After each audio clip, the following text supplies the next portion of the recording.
नमस्कार, ANB news देख रहे हैं आप। मैं हूं आपके साथ पल्लवी राजपूत और मैं हूं आपके साथ लोकेश लकी जगवानी। खबरों की शुरुआत विस्तार के साथ।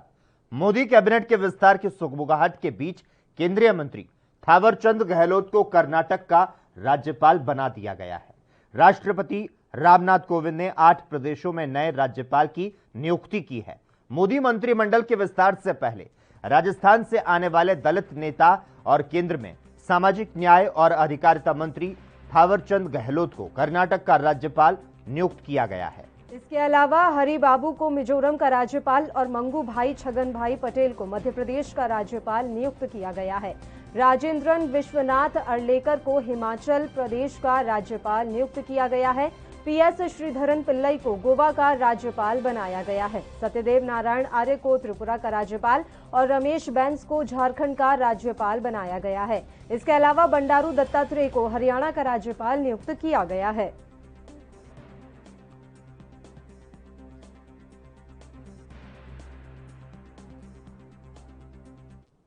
जम्मू कश्मीर में विधानसभा सीटों के परिसीमन की आज से बड़ी कवायद शुरू होगी। परिसीमन आयोग 4 दिवसीय दौरे पर श्रीनगर पहुंच चुका है। आयोग के सदस्य जम्मू कश्मीर के नेताओं और सिविल सोसाइटी से मिलेंगे ताकि जम्मू कश्मीर में नए विधानसभा क्षेत्र बनाने पर आवश्यक सूचनाएं इकट्ठा की जा सके। जानकारी के मुताबिक परिसीमन आयोग के सदस्यों के साथ होने वाली बैठक में पीडीपी नेता महबूबा मुफ्ती नहीं जाएंगी।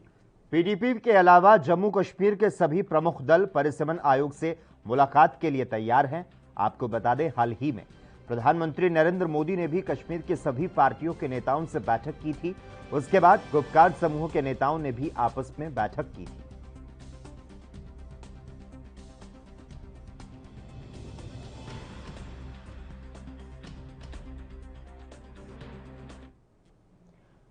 उधर बीजेपी सांसद ज्योतिरादित्य सिंधिया को फिर बाबा महाकाल का आशीर्वाद मिल गया है। वो मालवा का अपना दौरा बीच में ही रद्द कर दिल्ली रवाना हो रहे हैं। उनके आज यहां होने वाले सारे कार्यक्रम अचानक रद्द कर दिए गए हैं। उनके मोदी कैबिनेट में शामिल होने की चर्चा है। केंद्रीय मंत्रिमंडल में शामिल होने की सुगबुगाहट के बीच ज्योतिरादित्य सिंधिया का मालवा दौरा रद्द हो गया है। वो बीच में ही अपने सारे कार्यक्रम छोड़कर दिल्ली रवाना हो रहे हैं। वो दोपहर 3:30 बजे की फ्लाइट से इंदौर से दिल्ली के लिए रवाना हो जाएंगे। ज्योतिरादित्य सिंधिया को एक बार फिर बाबा महाकाल का आशीर्वाद मिला। वो आज सुबह उज्जैन आए और यहां महाकाल के दर्शन किए। कैबिनेट मंत्री बनने से पहले सिंधिया ने महाकाल का आशीर्वाद लिया। हालांकि कोरोना प्रोटोकॉल उन्हें फॉलो करना पड़ा।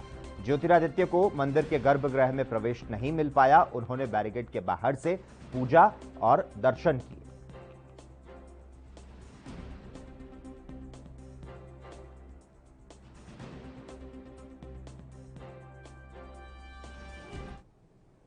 पश्चिम बंगाल के कोलकाता में राज्य बीजेपी अध्यक्ष दिलीप घोष ने श्यामा प्रसाद मुखर्जी की जयंती पर उन्हें श्रद्धांजलि अर्पित की। इस दौरान उन्होंने खुद को कैबिनेट मंत्री बनाए जाने की चर्चा के सवाल पर कहा कि इस पर चर्चा करने से कोई लाभ और बदलाव नहीं होने वाला। प्रधानमंत्री मोदी हमारे नेता हैं, वे जो तय करेंगे वही होगा। पार्टी जिसको जिम्मेदारी देगी वो संभालेगा।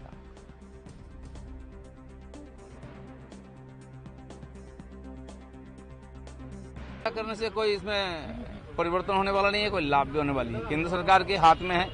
माननीय मोदी जी हमारे नेता है, जो तय करेंगे वही होगा और पार्टी जिसको जो जिम्मेदारी देगा वो संभालेगा। बीजेपी के राष्ट्रीय अध्यक्ष जगत प्रकाश नड्डा ने डॉक्टर श्यामा प्रसाद मुखर्जी की याद में कुल्लू के पिरली में श्रद्धांजलि एवं पौधारोपण कार्यक्रम में भाग लिया। कार्यक्रम में मुख्यमंत्री जयराम ठाकुर भी मौजूद रहे। बीजेपी राष्ट्रीय अध्यक्ष ने यहां रुद्राक्ष का पौधा लगाया। इस दौरान बीजेपी राष्ट्रीय अध्यक्ष जेपी नड्डा ने कहा कि डॉक्टर श्यामा प्रसाद मुखर्जी के जीवन से प्रेरणा लेना हमारा कर्तव्य है। तो साथ ही उन्होंने कहा कि 5 अगस्त 2019 को प्रधानमंत्री नरेंद्र मोदी की सरकार ने धारा 370 को धराशायी कर दिया। मुझे सौभाग्य प्राप्त हुआ कि गृह मंत्री के बगल में बैठकर इस काले कानून को हटाने में मत डालने का मौका मिला। ये केवल प्रधानमंत्री नरेंद्र मोदी की इच्छा शक्ति और अमित शाह की रणनीति का परिणाम है। इस दौरान उन्होंने कहा कि भारत को एकजुट रखने में श्यामा प्रसाद जी का महत्वपूर्ण योगदान रहा।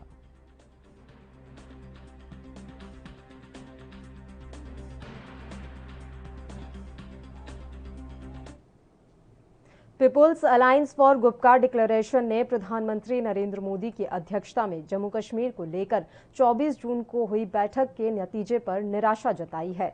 गुपकार गठबंधन द्वारा जम्मू कश्मीर को पूर्ण राज्य का दर्जा दिए जाने की मांग पर केंद्रीय मंत्री अनुराग ठाकुर ने क्या कुछ कहा, सुनाते हैं आपको। डॉक्टर श्यामा प्रसाद मुखर्जी की जयंती के अवसर पर जहां देश के कोने कोने में 23 जून से 6 जुलाई तक लाखों वृक्षारोपण के ऐसे कार्यक्रम किए गए, वहीं पर आज मैंने भी अपने सरकारी निवास पर यहाँ पर वृक्षारोपण करने का काम किया है और देश भर के लोगों से अनुरोध करता हूँ कि पर्यावरण को बचाने के लिए वृक्षारोपण करें, आने वाली पीढ़ियों के लिए और आज की पीढ़ी के लिए एक ऐसा वातावरण छोड़ के जाएं जो आने वाले समय के लिए अच्छा हो। और अलायंस की बात की, हमने कश्मीर के वातावरण को भी सुधारने का काम किया है।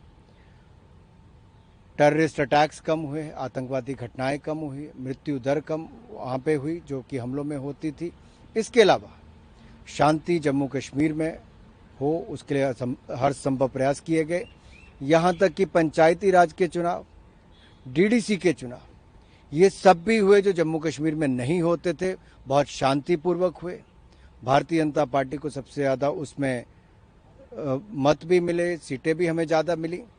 और मैं आपको एक बात और कहना चाहता हूँ, वार्ता लगातार नरेंद्र मोदी जी की सरकार ने की है और जम्मू कश्मीर को, लेह लद्दाख को जो उनके हक थे वो देने का काम भी हमने किया है और आगे भी डिलिमिटेशन के बाद जब उचित समय होगा तब वहाँ पर चुनाव भी होंगे। और हमारी सरकार ने तो माननीय प्रधानमंत्री जी ने, माननीय गृह मंत्री जी ने पहले भी कहा है, फुल स्टेटहुड की बात हमने पहले भी कही है, सदन में भी कही, सदन के बाहर भी कही है। देखिए, लोकतंत्र में चर्चा, संवाद, इसी से ही बातें आगे बढ़ती है, समस्याओं का हल भी निकलता है। और जहां तक जम्मू कश्मीर में डिलिमिटेशन की बात है, आज तक में जितने भी राज्यों का प्रोसेस देखा है, हर राजनीतिक दल वहां पर इन्वॉल्व होने का प्रयास करता है, अपनी बात रखता है, लोगों से जुड़े हुए बातों को, किस क्षेत्र की क्या समस्याएं हैं, किसको जोड़ना चाहिए, नहीं जोड़ना चाहिए, हर कोई अपनी बात रखता है। लेकिन एक प्रक्रिया है जिसमें इन्वॉल्वमेंट होनी बहुत आवश्यक है। मैं उनसे अनुरोध करता हूं, आएंगे तो उतना ही जम्मू कश्मीर। राष्ट्रीय स्वयं सेवक संघ के प्रमुख मोहन भागवत ने रविवार को कहा था कि सभी भारतीयों का डीएनए एक है, चाहे वे किसी भी धर्म के हों। इस बयान को लेकर एआईएमआईएम प्रमुख असदुद्दीन ओवैसी ने कहा कि कायरता, हिंसा और कत्ल करना गोडसे की हिंदुत्व वाली सोच का हिस्सा है। अब ओवैसी पर पलटवार करते हुए बीजेपी नेता जफर इस्लाम ने क्या कुछ कहा, आपको सुनाते हैं। दिग्विजय सिंह, ओवैसी, ऐसे लोग जो है वो समाज में कहीं न कहीं तकरार चाहते हैं। आदरणीय मोहन भागवत जी ने कहा है, बहुत सही बात कहा है, सबका डीएनए एक है। उन्होंने कोई पूजा पद्धति के बारे में नहीं कहा। मैं मुस्लिम है, मैं इस्लाम धर्म में बिलीव करता हूं, मेरी पूजा पद्धति अलग है। कोई हिंदू है, आपकी पूजा पद्धति अलग होगी। लेकिन इसका ये मतलब थोड़ी कि हम हिंदुस्तानी नहीं है, हम इंडियंस नहीं है। हम सब एक है, हमारा डीएनए एक है, हमारी संस्कृति एक है, हमारे सोचने समझने का ढंग एक है। हमारी आस्था किसी एक मजहब में हो सकती है, लेकिन हिंदुस्तानियत तो एक ही है, हम सब एक हैं। लेकिन कुछ लोग हैं जो राजनीति करने के लिए और राजनीतिक रोटियां सेकने के लिए, जैसे ओवैसी साहब हुए, जैसे दिग्विजय सिंह साहब हुए, ऐसे लोग सिर्फ राजनीति करना चाहते हैं। उनका कोई और मकसद नहीं, समाज को जोड़ना नहीं, तोड़ना चाहते हैं। इसलिए उसी तरह से वो राजनीति में आगे बढ़ सकते हैं। और आज हिंदुस्तान में मुस्लिम समाज समझ चुका है कि तोड़ने की नहीं, जोड़ने की राजनीति में ही फायदा है। और इसलिए सब एक साथ मिलकर एक हिंदुस्तानी की तरह आगे बढ़ेंगे। देखिए, मायावती जी को तो अपने गरिमा में झांक के देखना चाहिए। उनका इतिहास ही बताता है कि वो सिर्फ समाज को बांटने का काम किया, कभी समाज को तोड़ने का काम नहीं किया। ऐसे लोग जब कुछ बोलते हैं, दूसरे पर टिप्पणियां करते हैं, तो पहले अपने गरिमा में झांक कर देख लेना चाहिए कि उन्होंने अपने इतने साल के कार्यकाल में, चाहे मुख्यमंत्री हो, चाहे पार्टी के लीडर हो या मुखिया हो, उन्होंने क्या किया है। सिवाय एक समाज को तोड़ के, आपस में रंजिश करके और एक दूसरे को गुमराह करके उन्होंने सत्ता में काबिज रही हैं। लेकिन अब जब सब लोग समझ चुके हैं कि उनकी रणनीति इस तरह की है कि समाज को डिवाइड एंड रूल, तो आज देखिए कहां पहुंच गई है वो। बीजेपी नेता माधव भंडारी ने ओवैसी पर हमला करते हुए कहा कि हिंदुत्व की ओवैसी चिंता ना करें। और उन्होंने क्या कुछ कहा, सुनाते हैं आपको। ओवैसी साहब को संविधान की चौकट मंजूर है क्या?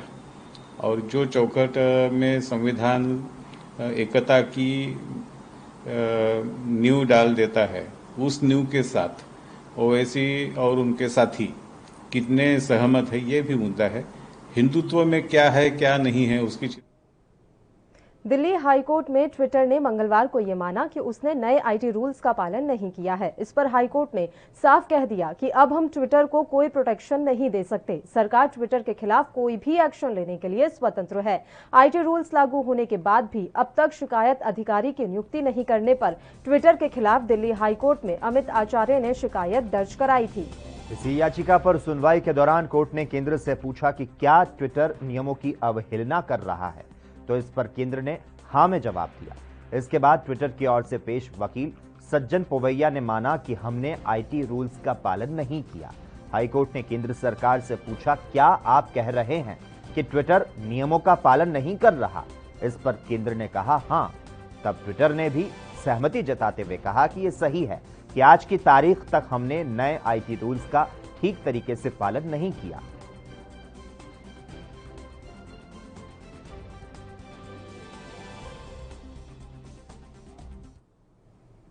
बीजेपी नेता नुपुर शर्मा ने दिल्ली के मुख्यमंत्री केजरीवाल पर हमला करते हुए कहा कि केजरीवाल जुमलेबाजी कर रहे हैं।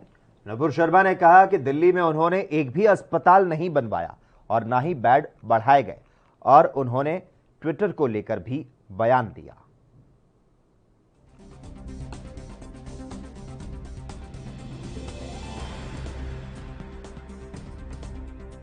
तो बात साफ है कि केजरीवाल जी ने तो फर्जीवाड़ा फैला ही रखा है। कहाँ आए थे मुफ्त वाईफाई का वादा लेके, और आज देख लीजिए। और कहाँ आए थे, देखिए बिजली मुफ्त तो उन्होंने ऐसे कह दिया था कि भैया बिजली इसलिए मुफ्त हो पा रही है क्योंकि बिजली आ ही नहीं पा रही है। एक नया ऐसा पावर प्लांट बता दे जो उन्होंने यहाँ बनाया हो, एक ऐसा उद्योग को बढ़ाने के लिए उन्होंने कोई ऐसा निर्णय लिया हो, अरे एक चीज बता दें जो उन्होंने बनाई हो। हाल ही में दिल्ली के उच्च न्यायालय, सर्वोच्च न्यायालय ने उनको ऐसे फटकारा है क्योंकि बारी बारी आरटीआई में साफ हो गया है कि इतने तमाम सालों में उनकी सरकार में, अरे आप अस्पताल छोड़िए, अरे आप वेंटिलेटर छोड़िए, आपने एकमात्र नया बेड नहीं बढ़ाया अस्पतालों के अंदर, तभी तो इतनी त्राही मची। तभी तो उच्च न्यायालय, सर्वोच्च न्यायालय को कहना पड़ेगा अगर आपके बस की नहीं है तो बता दीजिए, ये केंद्र सरकार संभाल लेगी, केंद्र सरकार जिम्मेदारी ले लेगी। है वो अपने आप को भारतीय संविधान और कानून और सरकार से सर्वोपरि ना समझे। एक प्राइवेट कंपनी है जो यहाँ पे प्रॉफिट बनाने आई है और उसकी जिम्मेदारी बनती है, जैसे वो किसी अन्य देश में जाके बिजनेस करेगी, उनकी जिम्मेदारी बनती है कि देश का कानून तो मानना पड़ेगा। आइए यहाँ बिजनेस कीजिए, लेकिन देश के कानून के हिसाब से कीजिए। जैसे आपको अमेरिका का मानना पड़ेगा जहाँ की आप कंपनी है, वैसे ही आपको इस देश का मानना पड़ेगा। अब ट्विटर ने ये बात, मैं आपको बता दूं तो मई 2021 में कही थी कोर्ट में कि हमने तो ये 3 जो हमारे को अफसर बनाने के लिए मेटी रूल्स ने, एथिक कोड ने कहा है 2021 के, वो हमने ऐसे ऐसे बना दिया। तो केंद्र सरकार ने इस चीज को बताते हुए कि ये झूठ बोल रहे हैं, वो कॉन्ट्रैक्ट पे करा है, असलियत में नहीं किया है, ये बात साबित करी, दिखाई। कल तक शिवसेना को दोस्त बताने वाले बीजेपी के वरिष्ठ नेता और महाराष्ट्र के पूर्व मुख्यमंत्री देवेंद्र फडणवीस ने कहा कि सरकार के भ्रष्टाचार उजागर कर इनका बुर्का हम फाड़ेंगे। फडणवीस ने यह बयान तब दिया जब महाराष्ट्र विधानसभा के स्पीकर ने भाजपा के 12 विधायकों को 1 साल के लिए सस्पेंड कर दिया। जिस प्रकार से कल 12 लोगों को सरकार ने सस्पेंड किया, सरकार के खिलाफ जब बोलते हैं ये सरकार किसानों के खिलाफ है, ओबीसी के खिलाफ है, मराठाओं के खिलाफ है, पिछड़ों के खिलाफ है, ये सारी चीजें जब हम बोलते हैं तो सरकार जवाब नहीं दे सकती। इसलिए हमारे 12 विधायकों को कल सस्पेंड किया और बिल्कुल झूठे आरोप लगाकर, सिरे से झूठे आरोप लगाकर उनको सस्पेंड किया। और आज जब हम शांति के साथ हमारी प्रति विधानसभा चला रहे थे तो वहां पर मार्शलों को भेजकर मीडिया के साथ दुर्व्यवहार किया गया, मीडिया के कैमरे छीने गए। और इसलिए हमने ये तय किया हमारी लड़ाई मार्शलों से नहीं है, हम अब मीडिया रूम में यहां आकर हमारा ये जो प्रति विधानसभा ये चलाएंगे और इस सरकार का नकाब फाड़ेंगे, इनके भ्रष्टाचार के प्रकरणों को यहां बाहर निकालेंगे। अगर विधानसभा में हमको ये बैठने नहीं देते तो जनता के बीच जाकर हम इस सरकार का बुर्खा फाड़ेंगे। हम यहाँ पर इसकी शुरुआत कर रहे हैं। देखिए, कल तो हमारे ध्यान में आया कि भास्कर जाधव के कारण हमको खतरा है, क्योंकि कल गाली तो उन्होंने दी और गाली देने के बाद वही वहां कहते मुझे गाली दी गई, और इसलिए मुझे लगता है बिल्कुल झूठी बात है। महाराष्ट्र विधानसभा में मानसून सत्र के पहले ही दिन बीजेपी नेताओं ने जमकर हंगामा किया। पहले सदन की सीढ़ियों पर बैठकर बीजेपी के तमाम नेताओं ने नारेबाजी की और उसके बाद स्पीकर के केबिन में जाकर अधिकारियों से धक्का मुक्की का भी उन पर आरोप लगा है, जिसके चलते बीजेपी के 12 विधायक 1 साल के लिए निलंबित कर दिए गए। शिवसेना नेता संजय राउत ने इसको लेकर बयान दिया। एमएलए को सस्पेंड क्यों किया? ये डिसिप्लिनरी एक्शन है, कानून के तहत लिया गया ये फैसला है। जैसे बीजेपी के विधायक यानी अपोजिशन के विधायक पहले वेल में घुसे, विधानसभा अध्यक्ष का सामने का माइक तोड़ दिया, फिर अंदर चेंबर हो गई, गाली गलौज हुआ। महाराष्ट्र के विधानसभा के ये परंपरा भी नहीं यार, इतिहास में ऐसा कभी नहीं हुआ था। ऐसे हमारे जाने माने लोग अंदर जो है सालों साल से अंदर बैठे और बोल रहे हैं। तो आज ही सुप्रीम कोर्ट का एक जजमेंट में पढ़ रहा था केरल विधानसभा के मामले में कि किसी भी हालत में चाहे विधानसभा हो चाहे संसद हो, इस प्रकार का बर्ताव मंजूर नहीं है। विधायक महाराष्ट्र विधानसभा में सोमवार को हुए हंगामे के चलते स्पीकर ने भारतीय जनता पार्टी के 12 विधायकों को 1 साल के लिए निलंबित कर दिया है। सभी विधायकों पर सदन में हंगामा करने का आरोप लगाया गया है। इस पर बीजेपी नेता किरण सोमैया ने क्या कुछ कहा, सुनाते हैं आपको। शिवसेना और एनसीपी के नेता भयभीत है। 12 घोटाले बाहर आ गए, 12 नेताओं की जांच हो रही है और इनको डर लग रहा है कि सरकार का 12 बजेंगे, इसके लिए 12 विधायकों को फेंक दिया सदन के बाहर। मैं दावे के साथ कहता हूं ये 12 नेताओं का इन्वेस्टिगेशन होगा, फिर वो अनिल परब हो, अनिल देशमुख हो, मिलिंद नार्वेकर हो, प्रताप सरनाईक हो, और ये 12 के बाद महाराष्ट्र विधानसभा में बीजेपी के 12 विधायकों के 1 साल के लिए निलंबन के विरोध में मुंबई के अलग अलग विधानसभा क्षेत्रों में आज आंदोलन किया गया। इस दौरान भाजपाइयों ने महाराष्ट्र अघाड़ी सरकार का जमकर विरोध करते हुए रास्ता रोको आंदोलन किए और सरकार के खिलाफ नारेबाजी की। कोरोना गाइडलाइंस के उल्लंघन के मामले में मुंबई कांदिवली पुलिस ने दर्जनों भाजपा कार्यकर्ताओं और नेताओं को हिरासत में भी लिया। महाविकास आघाड़ी ने महाराष्ट्र विधानसभा के हमारे 12-13 तर्रार विधायकों को जो निलंबित किया है वह निलंबन तुरंत रद्द होना चाहिए। भास्कर जाधव के साथ बैठ करके हमारे माजी मुख्यमंत्री विरोधी पक्ष नेता माननीय देवेंद्र फडणवीस जी ने सारी बातों का निष्कर्ष निकाल करके जो बातें होने की उनके सामने कही थी, आगे बढ़ करके उन्होंने उसके लिए क्षमा भी मांग ली थी अगर कोई बात हुई होगी। सारी बातें होने के बाद, गले से मिटने के बाद आकर के विधानसभा में 12 हमारे तेज तर्रार जो इस अघाड़ी सरकार को सोने नहीं दे रहे थे, ऐसे लोगों का निलंबन किया, वो तुरंत रद्द होना चाहिए। कोरोना संकट को देखते हुए सीबीएसई ने साल 2021-22 सत्र की 10वीं और 12वीं की बोर्ड की परीक्षाओं के लिए नई व्यवस्था की है और इसके तहत सत्र को 2 भागों में बांटा जाएगा, जिसमें 50-50% सिलेबस होगा। सीबीएसई के इस नए फॉर्मूले पर अभिभावकों और छात्रों का क्या कुछ कहना रहा, सुनाते हैं आपको। इसमें ये कहा गया है कि बच्चों को 2 टर्म में परीक्षाएं होंगी और 2 टर्म में परीक्षाएं कराना ये तो पहले से भी चला आ रहा था। जो वैसे बोर्ड क्लासेज नहीं होती थी, 2 टर्म में होती थी, तो ऐसा कुछ नया नहीं है कि उनके लिए कोई रिलैक्सेशन हो या कुछ हो। सबसे पहले तो ये समय को देखते हुए जितनी उनकी पढ़ाई की बर्बादी हो चुकी है या जो होगी वो ऑनलाइन होगी, जो सेटिस्फैक्ट्री नहीं होती, पहले तो उसके अकॉर्डिंग थोड़ा सा सिलेबस कट ऑफ करना चाहिए पिछले वर्ष की बात ही, और बेहतर होगा। डबल टर्म में होगा तो 2 टर्म में होगा तो बच्चों के लिए थोड़ा सुविधा रहेगी, पूरी बुक नहीं पढ़नी पड़ेगी। मतलब एक तरह से पहले जो बच्चे हैं वो आधे सिलेबस पढ़ के पेपर दे देंगे। ये तो वही हुआ जैसे प्री बोर्ड के एग्जाम और फाइनल बोर्ड के एग्जाम। सर जैसे इसको बोर्ड में काउंट होएगा ना, जैसे 12th में हम एग्जाम देते थे तो हमारा पिछला नहीं। वही मैं भी आपसे कहना चाह रहा हूँ कि अच्छा है, बच्चों को ये सुविधा मिलेगी और बच्चा इंप्रूव कर सकता है कि मेरे फर्स्ट टर्म में कम एग्जाम है, सेकंड टर्म में थोड़ा और मेहनत कर ले। लेकिन हमारी डिमांड ये साथ साथ रहेगी बच्चों की थोड़ा सा, क्योंकि ऑनलाइन में सेटिस्फैक्ट्री पढ़ाई जो टीचिंग लर्निंग होती है वो नहीं हो पाती है। तो उसमें जैसे पिछली बार 30% पहले सिलेबस को उसमें से कट ऑफ किया था, इस तरह इस बार भी किया जाए तो थोड़ा सा, क्योंकि और रिलैक्सेशन जरूर देना चाहिए। रिलैक्सेशन असली वही है 2 टर्म में करना एक खास रिलैक्सेशन नहीं है। वो तो सिर्फ इतना बच्चे को आइडिया मिल जाएगा कि मैंने फर्स्ट टर्म में कितना स्कोर किया है तो मैं अगले टर्म में मुझे कितनी आवश्यकता है। तो आपको क्या फायदेमंद बहुत ही कम है, क्योंकि पढ़ाई कोरोना वायरस के कारण बहुत ही कम हो पाई है, जिसके कारण बच्चे भी है कि ऑफलाइन में पढ़ाई हो सकती थी, जिसके कारण जो कोरोना वायरस के कारण ऑफलाइन में पढ़ाई हो नहीं पाई। ऑनलाइन में बहुत सारे बच्चे पढ़ने के लिए तो आते हैं, पर मोबाइल में मतलब कि मोबाइल में क्लास तो अटेंड करते हैं, मगर मोबाइल को रख देते हैं और दूसरे मोबाइल से गेम वगैरह खेलने लगते हैं। इससे ये होता है कि पढ़ाई पे भी नुकसान होता है, और इसमें जो सिलेबस हुआ है जो दो पार्ट में डिवाइड किया गया है, इसमें बहुत सारी प्रॉब्लम हो सकती है। इसमें बहुत सारे सब्जेक्ट को काट के दिया जाए तो बच्चे के लिए भी आसानी होगी और टीचर्स के लिए भी आसानी होगी पढ़ाने में। और जो एग्जाम होगा तो उसमें भी ऑफलाइन एग्जाम होगा तो उसमें ये होगा कि बच्चे ज्यादा से ज्यादा पढ़े तो है नहीं, तो जिसमें एग्जाम में भी उनको प्रॉब्लम होगी। बेनिफिशियल भी है और डिसएडवांटेजेस भी है। बेनिफिशियल इसलिए कि जैसे अगर हम फर्स्ट हाफ में अगर हम अच्छा पार्टिसिपेट नहीं कर पाए तो हम सेकंड में और अच्छा करके अपने नंबर हम अच्छे ला सकते हैं। डिसएडवांटेज इस तरह से हो सकता है कि अगर हम मतलब फर्स्ट हाफ में अगर कुछ हमें मतलब अच्छे मार्क्स आ गए और हमारे सेकंड में भी अगर अच्छे आए दोनों में, बट जब बेस्ट लिया जाएगा तो उसमें हमारी परसेंटेज थोड़ी काफी कम भी हो सकती है, ज्यादा भी हो सकती है। तो उसके लिए हमें मतलब पहले ऐसा होता था कि हमें एक ही बार में एक ही चीज के लिए 100% देना पड़ता था, बट हमें 2 बार देना पड़ेगा हाफ हाफ करके, तो उसके लिए वो थोड़ा हमारे लिए टफ हो जाएगा। बट कहीं ना कहीं एडवांटेज भी है, कहीं ना कहीं।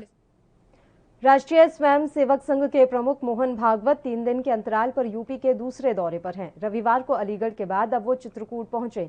चित्रकूट के दीनदयाल शोध संस्थान के आरोग्य धाम में राष्ट्रीय स्वयं सेवक संघ का चिंतन शिविर होगा। इसकी मुख्य बैठक 9 से 12 जुलाई तक होगी। राष्ट्रीय स्वयं सेवक संघ प्रमुख मोहन भागवत 7 दिवसीय दौरे पर प्रभु श्रीराम की तपोभूमि पहुंचे। संपर्क क्रांति एक्सप्रेस से उतरते ही संघ पदाधिकारियों और प्रशासनिक अमले ने उनकी अगवानी की और इसके बाद मोहन भागवत दीनदयाल शोध संस्थान के प्रकल्प आरोग्य धाम के लिए निकल गए। केंद्रीय जल शक्ति मंत्री गजेंद्र सिंह शेखावत और प्रदेश सरकार के जल शक्ति मंत्री डॉक्टर महेंद्र सिंह यूपी के कुशीनगर के दौरे पर पहुंचे, जहां इन्होंने जनपद से होकर बहने वाली बड़ी गंडक नदी के तटीय इलाकों का दौरा कर नदी के कटान को रोकने के लिए अहिरोलोदीनान और पिपरा घाट और एपी तटबंध पर बन रहे स्पर का निरीक्षण किया। तो वहीं इस दौरान केंद्रीय मंत्री गजेंद्र सिंह शेखावत और कैबिनेट मंत्री डॉक्टर महेंद्र सिंह ने निर्माण कार्यों का जायजा लिया। निरीक्षण के बाद केंद्रीय मंत्री ने योगी सरकार की तारीफ करते हुए कहा कि प्रदेश सरकार द्वारा वैज्ञानिक तरीके से नदियों के तटबंधों पर होने वाले कटान को रोकने के लिए काम किया जा रहा है। ये पूरे देश में एक नया मॉडल है।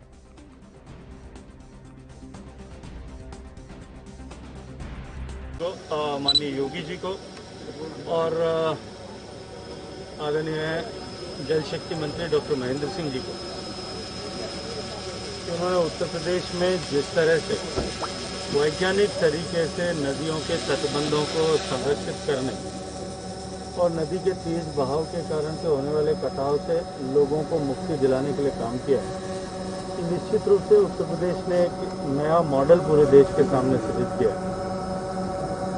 इससे पहले भी अनेक वर्षों से ऐसे कटाव को रोकने के विषयों को लेकर के काम होता रहा है, लेकिन आज आम जन उत्तर प्रदेश का इस बात को स्वीकार करता है कि पहली बार उत्तर प्रदेश में प्रभावी काम हुआ है, धरातल पर काम हुआ है, और ये जो काम हुआ है इसका निश्चित रूप से प्रभाव जो है लंबे समय तक देखने को मिलेगा। पहले लोग बिहार की प्रशंसा करते थे, पर मुझे लगता है कि अब बिहार के लोगों को उत्तर प्रदेश में आकर के देखने और उससे प्रेरणा लेकर के वहाँ भी इसी तरह से इसी गति से काम करने की आवश्यकता है। जम्मू कश्मीर में सरकार द्वारा एडवेंचर टूरिज्म को बढ़ावा देने के लिए गंदेरबल में राफ्टिंग गतिविधियों को फिर से शुरू कर दिया गया है। पर्यटकों का कहना है कि हम बहुत उत्साहित हैं, अब कोविड नियंत्रण में है, वैक्सीन लग रही है, यहाँ बहुत अच्छा माहौल है।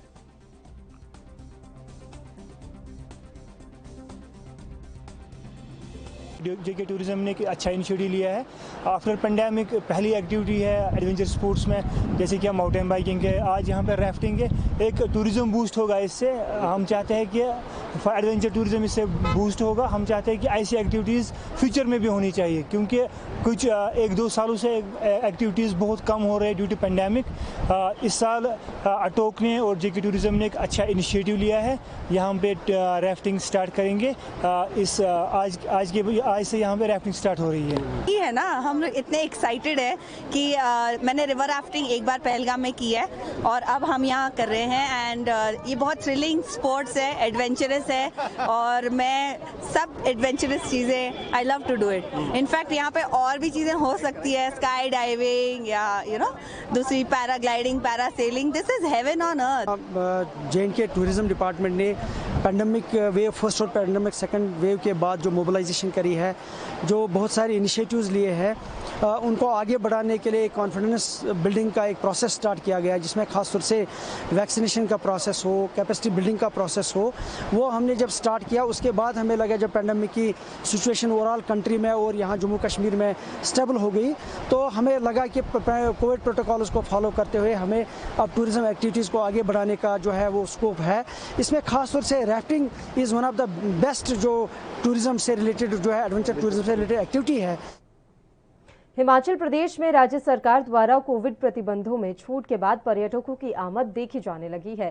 जून से शुरू होने वाले 1 महीने से भी कम समय में हिमालयी राज्य में करीब 6 से 7 लाख पर्यटकों का आवागमन हो चुका है। जैसे ही देश में नए कोविड मामलों की संख्या घटने लगी, वैसे ही शिमला, मनाली, धर्मशाला, डलहौजी, नारकंडा और राज्य के अन्य हिस्सों में पर्यटकों का बढ़ना शुरू हो चुका है।